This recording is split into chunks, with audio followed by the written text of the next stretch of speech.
Irish guy and oh dear. Mo Salah wants Premier League stay if he leaves Liverpool next summer. Yeah, reading that headline, first Liverpool fans. Oh, it's probably like reading that your grandmother has just decided to breastfeed your cat. It's like reading that your mum is going to collect you from school dressed up as the Hunchback of Notre Dame. I mean, she might as well just sign you up for 6 years of getting bullied at lunch. But honestly, for Liverpool fans, this is not helpful. It's like getting off the plane from that Champions League final in Paris and deciding to cure your heartbreak by getting a nice little haircut, only to find out your barber is Sweeney Todd. We already know that Salah's contract talks are rattled on for some time now. I mean, Salah's agent, Rami Abbas, is a villain to Liverpool. I mean, all he needs to do now is burn some cash and blow up a hospital, and suddenly you've got the Joker from the Dark Knight. I mean, surely those fans can't possibly choose to hate Salah for having these wage demands? No, surely not. They can't let themselves feel anything but love for the man, right? Otherwise, it's all just too confusing. I mean, this is the lovely Mo Salah. You know, so hating on him, it'd be a bit like sticking your middle finger up at Santa Claus or booing the grave of Nelson Mandela. But Abbas, this guy who in March reacted to Jurgen Klopp saying that the ball was in Salah's court, he reacted to that with 7 laughing emojis. Rami, you are a grown man with a law degree. Why are you typing like a teenage girl on Snapchat? I mean, he is the villain here. But I'm sorry. Mo, take some accountability for your words. Listen, Sadio Mane is a man who apparently wants to quit Anfield for Bayern Munich, right? I mean, no problem with that, surely. And the guy has given 8 years of his life to the Premier League. He's won everything in sight. Sure, why not sample the Bundesliga at 30 years of age? I mean, this is a club famous for creating devastating double acts like Robin and Ribéry, right? So why not go and create a new one in Sané and Mane? But again though, Liverpool fans might be gutted about this, yes. Well, can you imagine how Callum Hudson-Odoi must be feeling right now? Bayern Munich were willing to pay £70 million for this guy. I mean, he wanted to move to Germany. So seeing them now sign Mane instead, while he's collecting pixie dust in the Chelsea stands, honestly, this guy had a broken Achilles this season. Did anybody notice? He could have spent the spring refusing to come to matches and instead just collecting conkers in his garden and nobody would have really noticed. But Salah, this is a barefaced threat that you're prepared to walk out of Liverpool and their fans to join a Premier League rival in 2023 and for free. This is essentially the man saying, give me the wages that I want, or you're going to lose me for less than a packet of skips. How can this be allowed to happen? This should not be a threat dangling over Liverpool Football Club. I mean, would you walk up to your wife and tell her that if she doesn't cook you a steak for tea, then you'll happily get off with her sister at the next Christmas party? I mean, this behavior is just hideous. This is a man who must be the world's 6th highest paid footballer on the planet. Apparently he wants a wage of £400,000 a week. I mean, if this was Salah asking for this 2 or 3 years ago, then fine. But I'm sorry, he turns 30 this month, and here's the facts. Since returning from the African Nations Cup in February, there's a man who scored 5 goals from open play in 25 matches, and a big fat nothing in 3 cup finals. Plus, well, this man was 10 goals ahead of Son Heung-min at Christmas, and yet still had to wind up sharing the golden boot. I mean, who really wants to share a golden boot? I mean, it's like going to a 5-star restaurant and being forced to eat off the same plate as the waiter's dog. Yeah, I'm not sure anybody wants a steak anymore when it stinks of pedigree chum. Honestly, in 2019, when Salah and Mane were both forced to share it, I'm guessing Salah must have felt like bludgeoning him to death with it on the bus. But let's be real, by Salah's perfectionately high standards, he's just been a burnt out chicken nugget in the second half of the season. We are looking at the next Alexis Sanchez. I mean, go back to 2017 and it was unthinkable that Arsenal would let him leave, right? The Gunners were turning down a £60 million bid from Man City. Good Chris, apparently the lads at the Etihad were willing to toss in Raheem Sterling as a makeweight. But at Sanchez, if he had wound up at the Etihad, I'm pretty sure Pep Guardiola would have instantly realised after 6 training sessions that he'd made a colossal mistake. Honestly, back then, he was transforming from supremely gifted, confident, world-class winger who was eating the Premier League alive with a fork to just some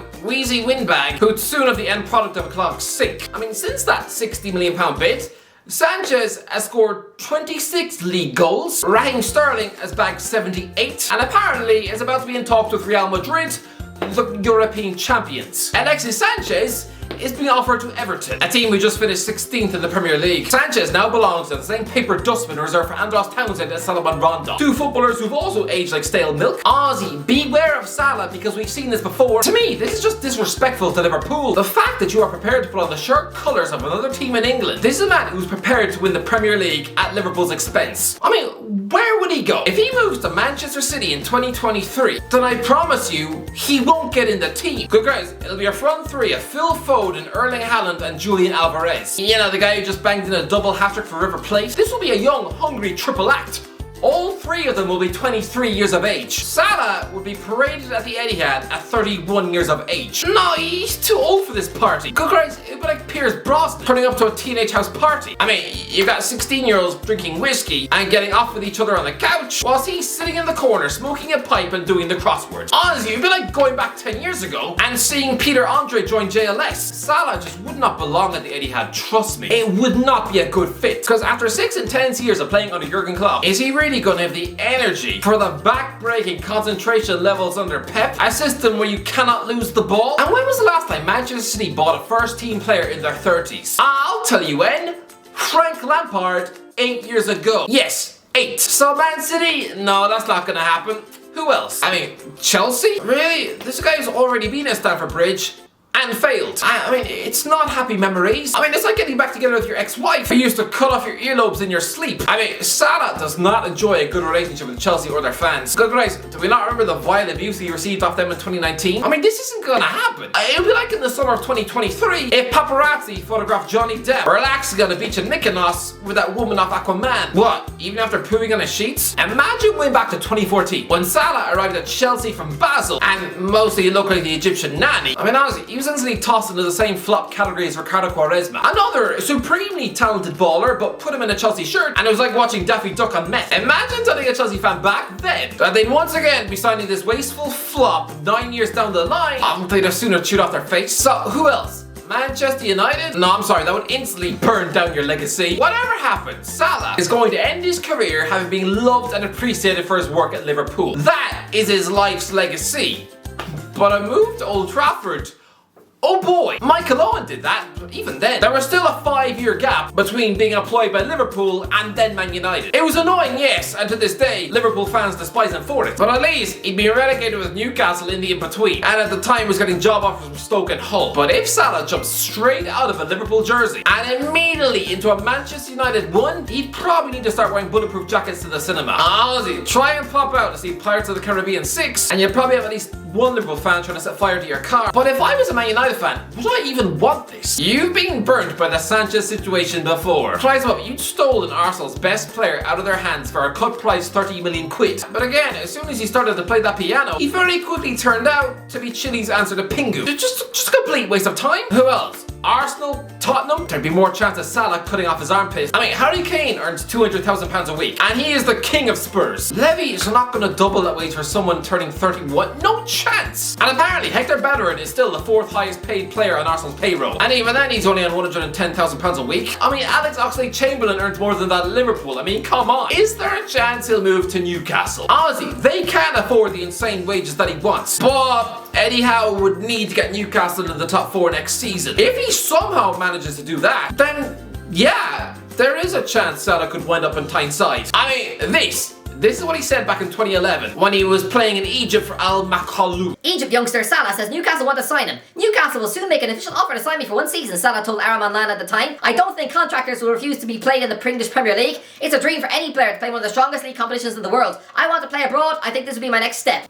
Yeah, he was 19, and after impressing at the Under-20 World Cup, Salah was going to join Newcastle on loan, only for Mike Ashley to refuse to fork out for the £500,000 loan fee, and so Alan Pardew was given Gabriel Obertan instead. I mean, can you imagine getting a £35 million paycheck for Andy Carroll, and then using 1/70th, yes, 1/70th of that fee to get Mo Salah through the door? Instead, that 500k probably instead went on a year's supply of Greg sausage rolls. I mean, Christ, well, can you imagine a front three of Hatem Ben Arfa, Demba Ba and Mo Salah? Trying to imagine that, it's just sensory overload that I think I might just get sick on the floor. I mean, Ozzy, bad season. Newcastle finished 5th in the Premier League without Salah. With him, they'd probably finish 3rd in the league. And again, in 2014. Newcastle ready to jostle with Liverpool for Egyptian Messi Mohamed Salah. There is history here. And I'm sure the Saudi owners utterly love to make this blockbuster, earth-shattering transfer, sticking him in a front three with Alan Saint-Maximin and Chris Wood. But again, he's not swapping Liverpool for a team sitting, what, 8th in the league next season? I mean, I know Carlos Tevez left the Premier League champions and European finalists in Man United to unashamedly join a Man City team who just finished 10th in the league under Mark Hughes. But at least then he was 25. He had time on his hands to wait around for the club to get good. Salah though, at 31, is not joining Newcastle. I reckon Salah will leave Liverpool on free next summer though, but it won't be to a Premier League club. Because none of them make any sense. He'll move abroad. I'm gonna say to Juventus. Guys, look, it's a marquee, big name free transfer. I mean, this is what Juventus are all about. I mean, good guys, they're about to sign Paul Pogba and Angel Di Maria, both on free transfers, adding to the likes of Fabio Cannavaro, Luca Toni, Andrea Pirlo, Nicolas Anelka, Lucio, Paul Pogba the first time, Fernando Llorente, Kingsley Coman, Sami Khedira, Dani Alves, Emre Can, Aaron Ramsey, Adrien Rabiot, and Gianluigi Buffon. All of them monster footballers, and they were all for free? What? I honestly see a drop off in Salah's form next season. Honestly, don't captain him in Fantasy League every week.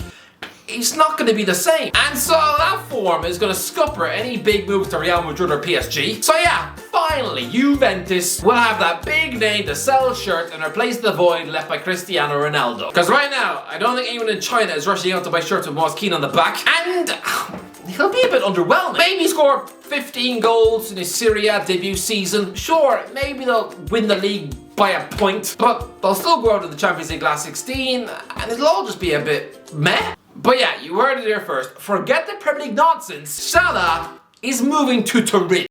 Anyway, that's it. What do you think about it? Let me know. Do you think it's disrespectful of Salah? What should he do? Should he stay? Should he go? Let me know in the comment section below. If you enjoyed the video, don't forget to subscribe. As always, I'll talk to you in a while.